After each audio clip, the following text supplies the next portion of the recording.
રાજકોટમાં સાંઢિયા પુલના લોકાર્પણ પહેલા વધુ એક વખત વિઘ્ન સામે આવ્યું છે। પુલના નિર્માણમાં વરસાદી પાણીના નિકાલ માટે જરૂરી વ્યવસ્થા ન કરવામાં આવી હોવાની ગંભીર ખામી સામે આવતા તંત્ર દોડતું થયું છે।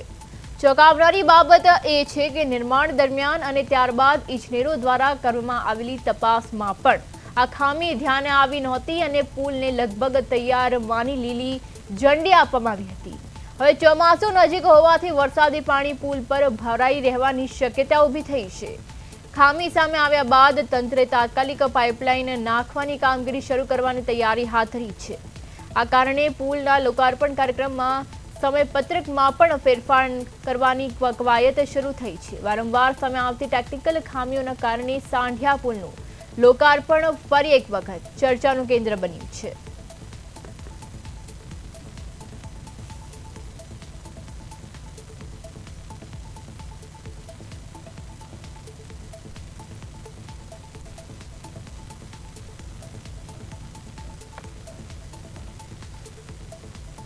રાજકોટમાં છેલ્લા 2 વર્ષથી સાંઢિયા પુલનું કામ છે તે ચાલુ છે, ત્યારે સાંઢિયા પુલનું લોકાર્પણ પહેલાં છે તે વારંવાર છે તે વિવાદ સર્જાતો હોય છે। આપ મારી પાછળના દ્રશ્યો જોઈ રહ્યા છો કે સાંઢિયા પુલમાં લોકાર્પણ પહેલાં છે કે કહેવાય કે જે પુલમાં જે વરસાદ આવતો હોય ને તેમાં પાણીનો નિકાલ માટેના પાઇપલાઇન છે તે હજી સુધી ગોઠવવામાં નથી આવી। જેમ જ હવે ચોમાસું છે તે માથે આવી રહ્યું છે, તેમજ આજે પાણી આવે તો અહીં રસ્તા ઉપર છે તે પાણીનો છે તે ભરાવો થઈ જશે અને સ્થાનિક લોકોને છે તે ભારે હાલાકીનો છે તે સામનો કરવો પડશે।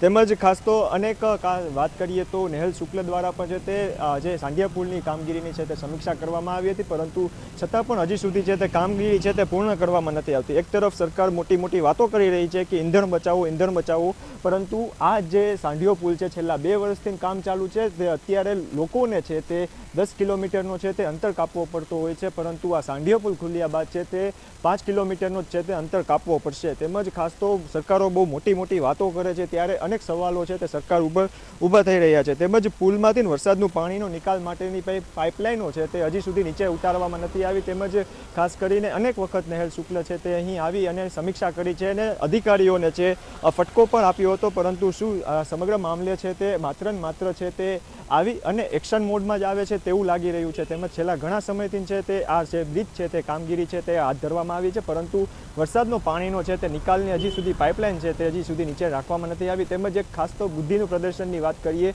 તો એક જ જગ્યાએ ઉપર છે તે સૌથી મોટી પાઇપલાઇન છે તે અત્યારે લગાડવામાં આવી છે, બાકી બધા જે કહેવાય કે હોલ્સ છે તેને અત્યારે હાલ ખુલ્લા મૂકવામાં આવ્યો છે। ત્યારે હવે જોવાનું તે રહેશે કે આગામી દિવસોમાં આની કામગીરી છે તે કઈ રીતે કરવામાં આવશે।